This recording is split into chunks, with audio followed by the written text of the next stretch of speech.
Welcome to the Unconventional, the podcast where we dive into the parts of being a creative that usually stay off Instagram. We're your hosts, Andreina and Jacqui. We're sitting down with artists, gallery owners, creative insiders, and each other for honest conversations about art, creativity, self-doubt, connection, and the real life that happens in between the making. This isn't about perfection, and it's definitely not about romanticizing the hustle. It's about creating a space where curiosity thrives, community matters, and we all grow together. Let's go. All right. Last episode, we went deep. Oh, we did. Creativity, mindset, the realities of being working artists. The very big picture. You know what? And we realized we didn't even get into our origin stories yet. So that's coming in 2 different episodes. But today is a little bit different. Yeah, today is like the tangible things, the tools, the rituals, the tiny hacks, the music, the real life things that we use in our creative process. Because inspiration is beautiful. But it's the everyday habits that keep you creating. So buckle up. Today, we're sharing 5 areas that shape our creative lives.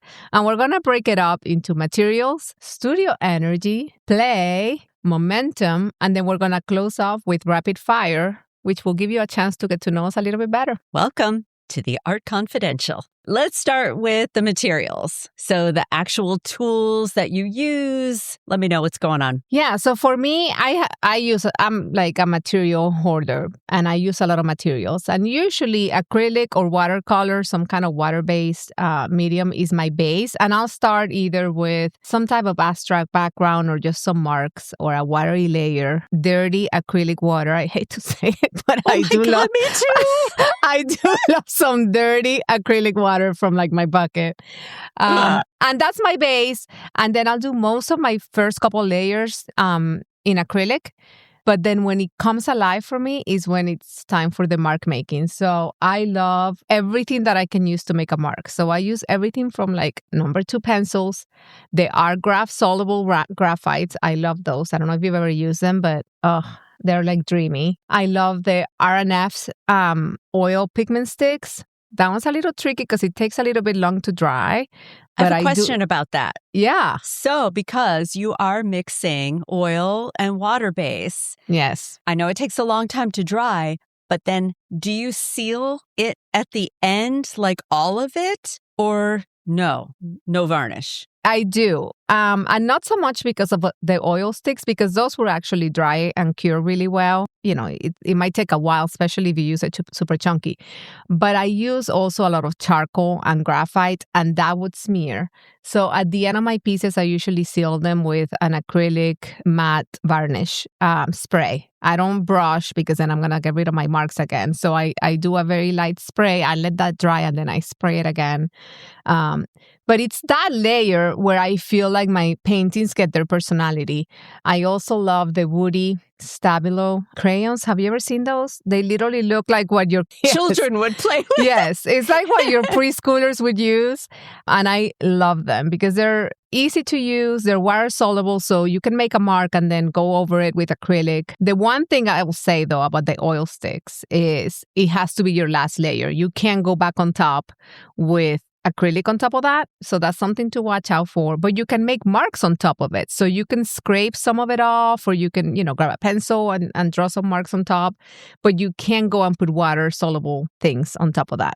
But those are some of my favorite things. And charcoal, I love charcoal. If it gets messy and drippy, I have a spray bottle. I love that. So how about you? Tell me. Gosh, I love tools too, and I use them intuitively and not always like the right way, or all my materials like you, I kind of mix and match things that aren't supposed to be together. But that's okay.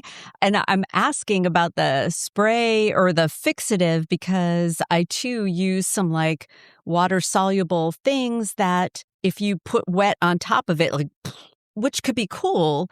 So a lot of times if I'm using something like, all right, I'm going to pronounce this wrong.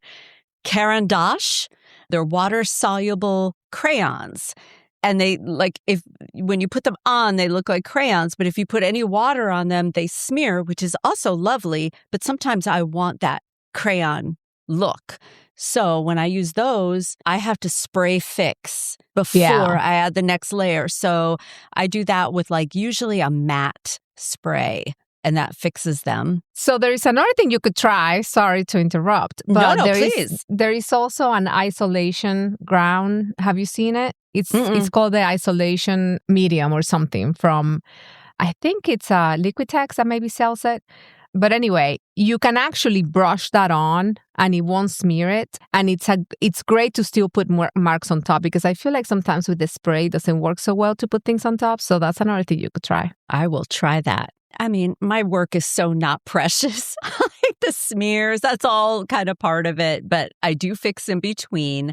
The other thing I do, this is so weird, when I'm mixing colors, like I do have the palette paper that most people use. But for some reason, I don't know why, anyway, we have a lot of Noosa yogurt containers. They're like this thick, this round. And no, Noosa is not sponsoring this episode. But, but if they want to. Absolutely. In the future, shout out. So if I'm mixing a lot of paint, I will use the whole container. But if I'm only mixing like just a little bit, I'll use the lid because it's got that lip. So it keeps it from running everywhere. And after I mix it, sometimes I attach it to my pieces because first of all, it kind of shows the history of the painting. Like, here's all the colors that you are seeing that came together to make this. And it kind of adds like an unexpected 3D element. I love that. Which is really cool. It's got to be the right piece. But if it fits, and I do a lot of circles, I will slap that on. And people have no idea. They're like, whoa, what is that? Is that a paint can? I'm like, it's yogurt. But, you're like, it was my snack and now it's in your painting. Now it's in your painting. That'll be $3,000, please. I also use graphite a lot. I use a lot of inks. And inks, I just love, they're so unpredictable for me. But I do fix those as well. And then here's the big one, Murphy's oil soap. Not the spray. It's like a liquid in it looks like dishwasher liquid. And what do you do with this? Okay, so this is so embarrassing. I have a million brushes and I always reach for the same ones every time, even to the point where like they'll break and I'll still use them. And I keep them in that dirty water acrylic thing. But at a point, and I don't even wash them every time, but they get like a little crunchy. They get a little weird. So if you put like in a glass jar, maybe this much of that Murphy's oil soap, and you stick your hard brushes in there because they have like dried paint on them, let them sit for like 3 or 4 days. When you take them out and then if you rinse them with water, they're not good as new. But they are soft. That takes it takes all that dried acrylic. And it's so funny. When I find brushes that I like, I'll buy multiple ones of those and they're sitting like I haven't opened the package because I keep trying to bring back to life the ones that I've like totally destroyed. But you and I are like the same person. I'm just messy. My brushes will sit in my dirty water and this is so gross. But then once you actually get to clean them, it smells like, you really, and I'm like, come on, I have to do better, but maybe another time.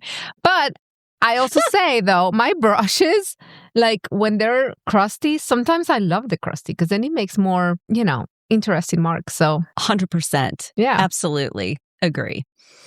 Awesome. Yes. Ding, ding. Up for that. Ding. Moving on. Next, we're going to talk about studio energy because the energy is going to change the brush strokes. What is your energy in your studio, Jacqui? Chaos. For the listeners, each of us have 2 studios. I think we said this in the first episode. Both of us paint from home, and we also have an open to the public studio. Correct. So the open to the public studio looks super neat, looks great. My home looks like a bomb went off. It's so embarrassing. Wait, what was the question? Studio energy. What's the energy in your studio? Besides Chaos. Messy, because mine is messy too. But how do you create that mood? When you get in there, and do you light a candle? Like, what are you doing there? Yes. You put music on? Yes. So I do love fragrance, so I'll either light a candle or I will, I forgot what they're called. They're like a little pot where you burn. They're Oh, the little incense? squares. Not incense, but they're wax melts. Oh, I So love you could wax turn them on a timer, like it'll burn for like 2 hours and then it'll automatically shut off. I don't know why, just that, it's just sensory something. And then I definitely play music. Okay, this is funny. Andreina is a very fast painter. She is Yes. like, I have 20 minutes. Oh, look, I just whipped out this horse. Okay. So I am very, very slow and I am trying to get faster and looser. And I will say from after our first episode, when you were talking about 15-minute chunks, I tried that. I've never done that and I have tried it. It is liberating. Yes, because you can't judge it. There is not enough time for you to go back and say, did it suck? You see it the next day. And by that day, by the next day, no, you've already removed at least for me, right? The judgment is gone because I'm like, well, that was yesterday, right? I can start fresh. So it's definitely liberating. I'm glad you tried it. Yeah, very cool. Like you've inspired me with that. But I also, I'll play fast music to get me not to be so slow and like, I'll just look, put a mark. No, I want to go to be loose. So if I play like fast music, sometimes even like rave or house music, I move fast and I love that. But then when I get to that point when you're really have to hone in that composition and refine it and be more intentional, then I will turn off the music. And sometimes I just need silence. So the painting, I can hear it where it's always a dialogue. Usually That's so going, interesting. do this, don't do that. But I have to hear it. So yeah, it's like kind of extreme for me. That's awesome. What about you? So yes, I'm the complete opposite. I need music and I need it to be upbeat. I mean, sometimes I can be a little bit on the slower side. Like, I love me some Brandy Carlisle, so I will definitely be playing that. It's one of my repeats. But I love fast pop, Latin. I'm usually, I actually crop these out of the videos that I post because I do post a lot of behind the scenes process videos and I'm dancing and I'm like, nobody needs to see this. Yes, they do. So I will crop, the dance breaks, but I have Bad Bunny and like be getting down like I'm in the, in the club. So yes, I love music. I actually have 2 playlists. One called Creating Mood and one called Instant Mood. And they're a little bit different. The Instant Mood is more like if I'm actually feeling down, I need to feel more upbeat. I'll put that on. Like I actually have something weighing me down. Creating Mood is my everyday, like I'm going into a studio and I put it on. So, it's funny. I have a playlist called, what was it? Current Angst.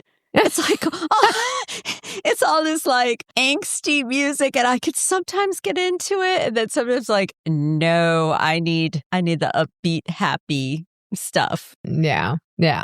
Okay. We are moving on. Play. That's my favorite. What does that mean? For me, it means creating without an outcome in mind. And maybe it is because I don't have the time, right? But 20 minutes. When I'm just painting without thinking if people are going to like it, if it's going to sell, does it match my other work? Like I'm not thinking about anything. I'm just going in there and having fun and playing. That's when I do my best work.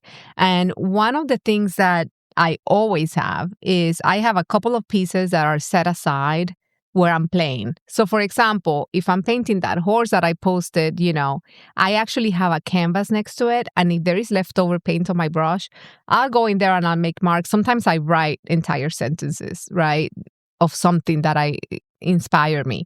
Or I have pieces that are completely different than what I'm working on, like a round canvas instead of a square canvas, just something that may never see the light of day, right? But it allows me to have kind of some freedom because it doesn't matter. I'm never going to try to sell it, or maybe I will, but there is no specific outcome in mind for that piece. So I would just say, leave room in your practice to just play and have fun and don't be like judging yourself at all times, because I think that's the worst enemy for artists is they're sitting there and they're judging, okay, that was not, this horse has this leg is too thick or this, if you just have some pieces on the side that allows you to have that playtime, I think you'll be happy. 100%. I love that. I love that. There's so much, most of it's self-criticism that keeps us stuck. Absolutely, yeah. Something that I do is kind of weird. I know a lot of artists work in series. I am kind of the opposite of that. And again,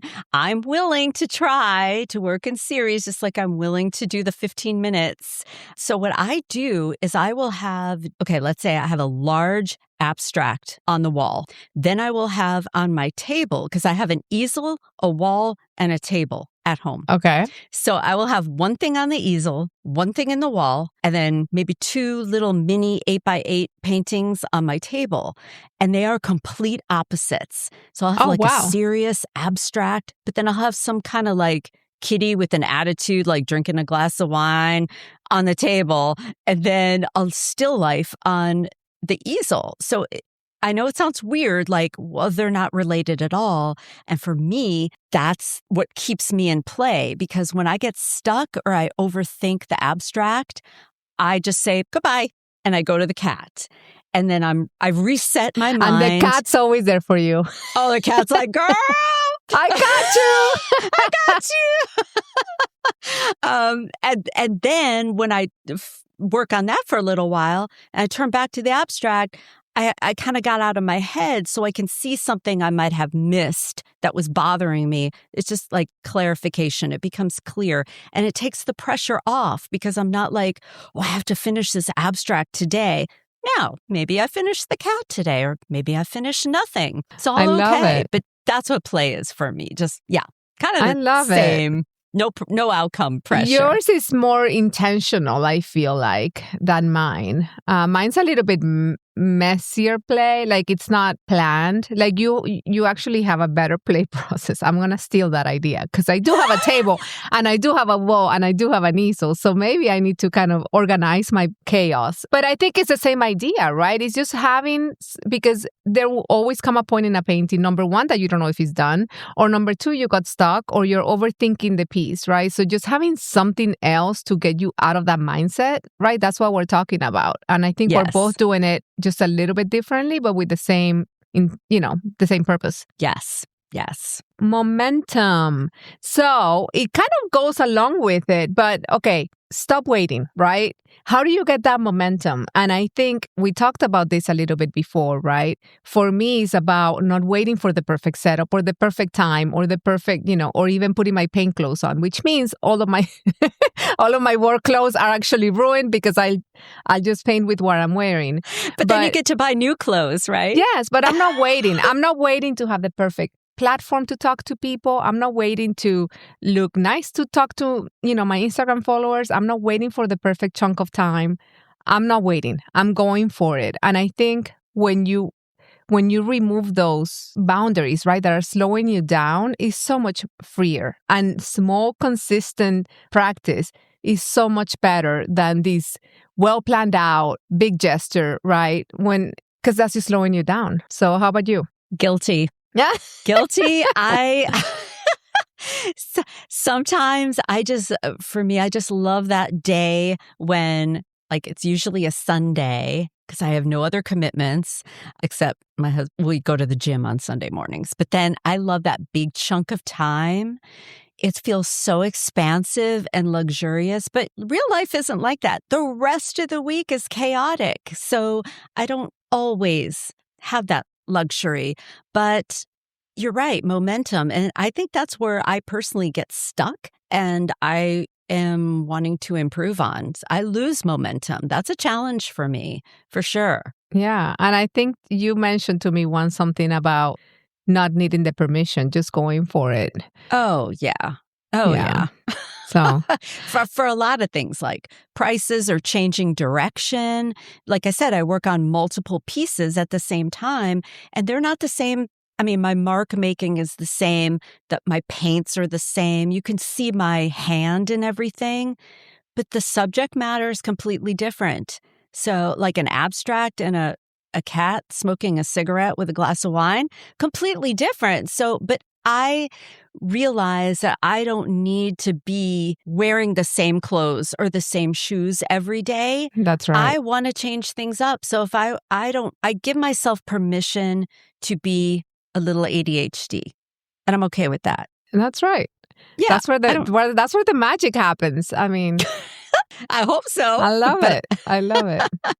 I mean, you can see it in your work. I mean, Jacqui's work is very free and very different. So you can see in your work that you've given yourself permission to do what makes you happy. And I think that comes through when you look at your paintings, right? So even I was at your studio the other day, I'm like, how did you even think of these frames? She does these amazing frames. I think her husband helps her, but she paints them and, but you've given yourself permission to say, this frame is going to be whatever I want it to be. It doesn't need to look like, somebody else's frame. And I love that because that makes that piece much more authentic. And I think that's what people are looking for nowadays. You have AI, we want real human hands that and minds that created something, right? And their souls, everything shows through. And I see that when I look at your work. And I think that's because you've given yourself permission to be that free. Thank you. I just thought of something. We're going to have to do another episode about all of that. Just that perfect versus imperfect versus authentic. Yeah, let's bookmark that. Let's put a pin in that one too, for sure. Okay, now I'm ready. Let's do some questions. Okay, so I'm going to do the first one. So I'll read a question, you give your answer, then I'll give my answer, then you read the next question. Okay. How's that sound? Rapid Sounds fire. Good. Okay. Favorite non-water studio drink? Coffee. What time do you paint? No, wait. Oh, yeah. I can have coffee at any time. Ooh, I'm Latin, girl. I'm Latin. I've been having coffee since I was like 5 years old before preschool. So I can only have one cup in the morning and then I can't have it. So listen, in the morning, my mom was like, here's your coffee, honey. Off to first grade you go. So that might explain a lot. It does. So how about you? What's your favorite drink? It depends on the time of day. So it would be like a amino... This sounds so weird. What do you call it? 9 essential amino acid, ginger ale kind of thing, or a glass of wine if it's later in the afternoon. Nice. Okay. All right. Studio snack. Oh, my husband. Well, no, yeah. My husband got these like high protein potato chips. So I will grab a bag of protein chips, but let's be honest, they're salty, non-whole food. Delicious chips. Perfect. You. Chocolate. Always chocolate. I have a piece of chocolate every single day. Do you? Every day. Milk or any dark? Chocolate. I mean, yeah, any chocolate. I'm an equal opportunity chocolate lover. Love that. Okay. Candle scent. Or wax melt in your case. Whatever. I like, this is so weird too. I like the scent of like men's fragrances. Oh. Woohoo. Yeah, I don't know. Okay, then. We'll have to talk about that one maybe off the podcast. But okay, so for me, it's more like the woodsy, like evergreen smell, woodsy smells, like that musky. I love that. I like musk too, but that's in that male. Yeah, I guess it is. Yes, fragrance. Okay. Yeah. Current color obsession. Oh my gosh, my obsession has been Payne's Gray for the last 10 years, and I can't get away from it. I love Payne's Gray. It's my favorite color. I try to love other colors, and I do, but that's my go-to. How about you? I love Payne's Gray too, but lately it has been like this kind of mustard yellow. Ooh. I don't know. Yeah, kind of a mustard color. Love it. Turner? I don't know. All right, what's your studio outfit? Ooh. Okay, I usually wear, I wear like a t-shirt that has, I guess you can't see it on camera, paint on it, kind of a long sleeve. And then I wear scrubs bottoms because scrubs, they're very lightweight and they have all these pockets. So I can stick things, my phone or like my snacks or whatever in the pockets. And then on top of all that, I wear like a linen apron that also has pockets. So you are like a crazy pocket lady. You got like protein chips, Noosa, like lids. All And kinds I of look stuff. very, very messy. Sometimes I have to, well, that's too long of an explanation. I'll leave it at that. Okay. All right. You? So for me, on the weekends, because that's when I'm actually going to paint, it's actually planned. I actually love jumpsuits. So like a one piece. And I've gotten a few that I love that I just kind of rotate and they have paint on them. I like the zipper, is easy, one piece, I don't have to think about it. During the week, it's my work clothes, which is why they're all ruined. I don't put my apron on, even though I have like 3 aprons. But yes, after work, I'm just like, I got 50 minutes, let's go. And then I'm like, oops, there goes that outfit. Every time you post a video of that, I'm a little stressed, like, oh, that outfit's so cute. She's going to get paint on it.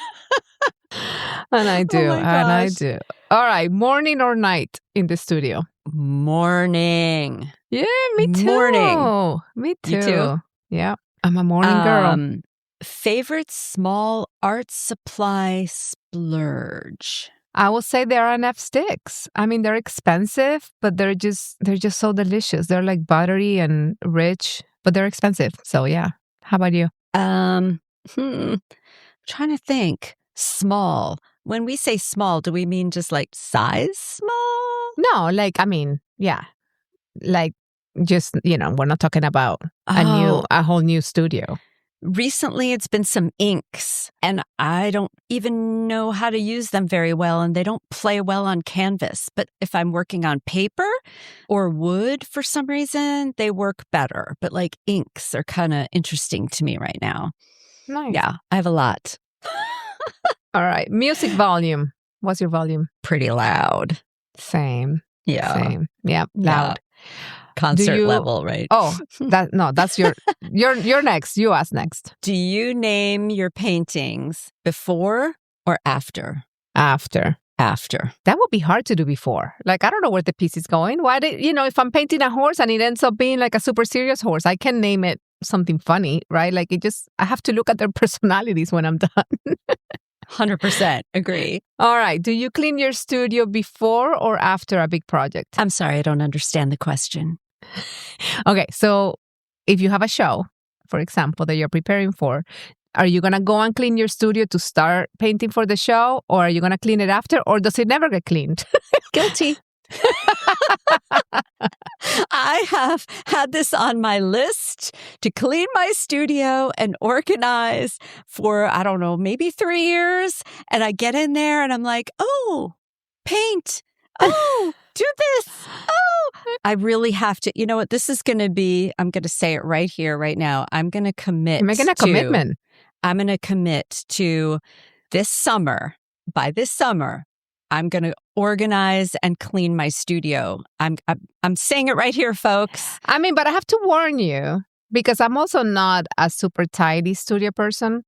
And when I clean it, which I do clean after, I clean after big projects. But when I clean them, there goes the inspiration.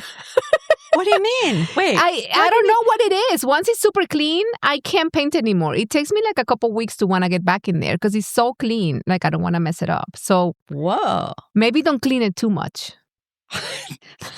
Don't worry. Like, leave a little mess behind. Okay. Favorite season to create in? I think when I can open the windows. So I guess for me, that's like fall and spring because I don't like being hot. So not in the summer. And I don't like being cold. So fall and spring. Mine is spring and summer. I hate being cold.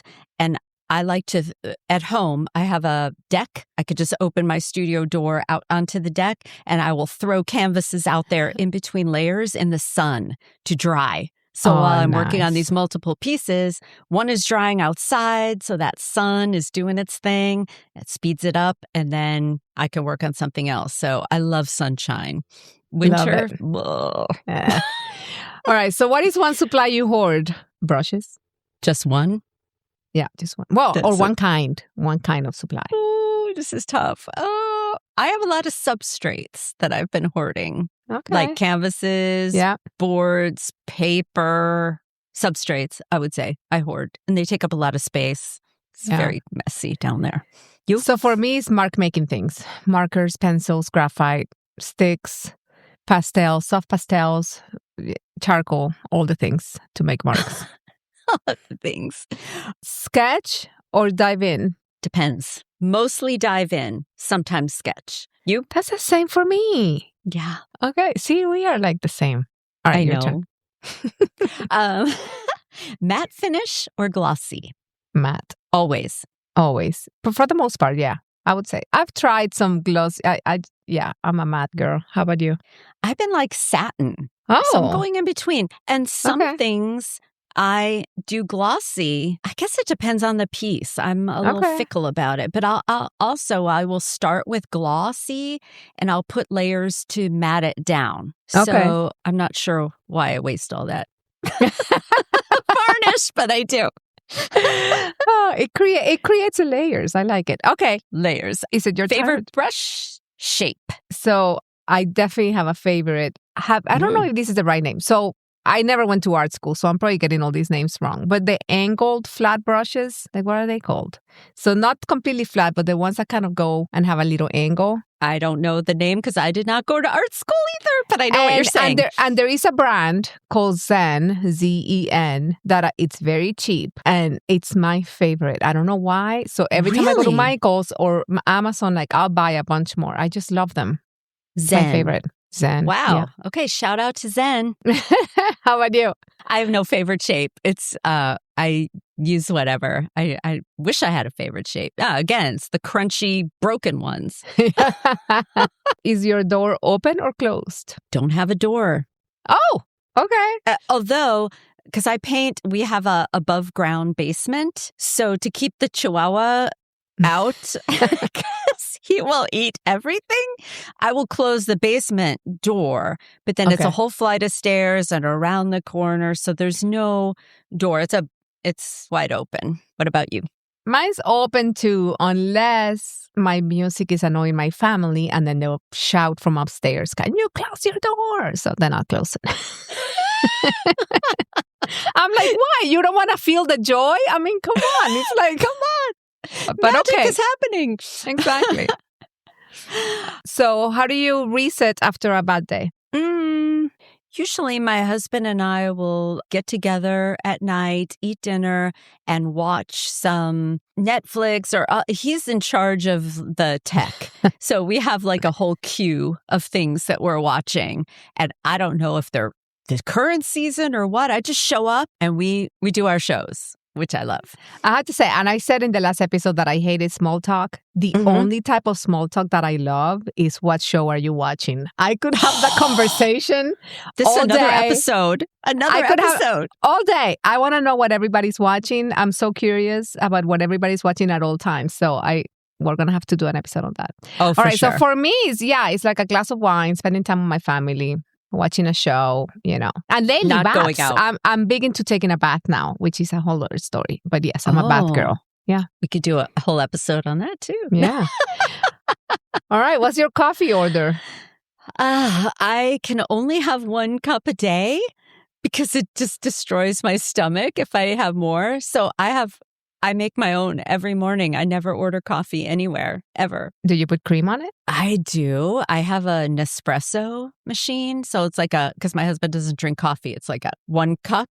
Yeah. And I put non-dairy creamer in there and I'm 2 different ones and I'm so good to go. Just love it. Love the temperature, love the taste, love it all. Yeah. So What's I'm your just order? Black coffee for me. Just straight up black. And for Christmas, I got a fancy coffee maker that actually grinds the beans. It does all the things. I mean, it's the best thing ever. But the problem is once you have that coffee, if you have any other coffee, you're like spitting it out. It's so bad. So, yeah. Oh my gosh. Do you work on the floor or at an easel or table? I know this is going to change now, probably. Everywhere. Yeah, both floor. And then I regret it because I'm in middle age. And then I'm like, why did I think this was a good idea? My knees hurt. Everything hurts. But floor, easel, table. How about you? Same. All 3. Oh, not the floor so much, but easel, table, wall behind me. I can't do the floor. All right, last question. Was your studio vibe? Chaos. I said beautiful mess. So we're right there. We're the same. All right, so that was fun and chaotic. Yes. Just like we like it. Just like us. So a little homework for you guys, just shift one thing in your practice and see what happens. Whether maybe it's a new material or a new playlist, something in your momentum, add a new piece to play in while you're in the studio, change up your coffee order. And start before you feel ready. Just make one mark, just do it. Or work on 2 different pieces just to shake things up. So what's coming up next? We're going to dive into our origin stories, which will probably be 2 separate episodes. Yes. So I think what we'll do is we'll ask Jacqui some questions next time, and then I'll have to face, I want to have her to go first. I'm going first. I just made that executive decision. And then we'll switch it up. It's going to be fun. We're going to be raw. We are going to share. We're going to overshare, probably. But we're excited. Yeah, you don't want to miss it. All right. So as always, if you guys have comments, please reach out. We'll love to hear it. If there is something that you want us to talk about, we'll love to know. Yes, you can always send us a DM in our Instagram at The Art Confidential. And we thank you for listening. We'll see you next time. If you are loving these behind-the-scenes confessions, don't forget to subscribe and leave us a rating or a review. It helps The Art Confidential reach more listeners and keeps this creative conversation growing. Follow us on Instagram at The Art Confidential, where you can send us your questions, comments, or future topic requests. We'd love to hear from you. And you can find us personally at By Andreina and at Jacqui Fehl for more of our day-to-day creative lives. Thanks for listening, and we'll catch you in the next episode.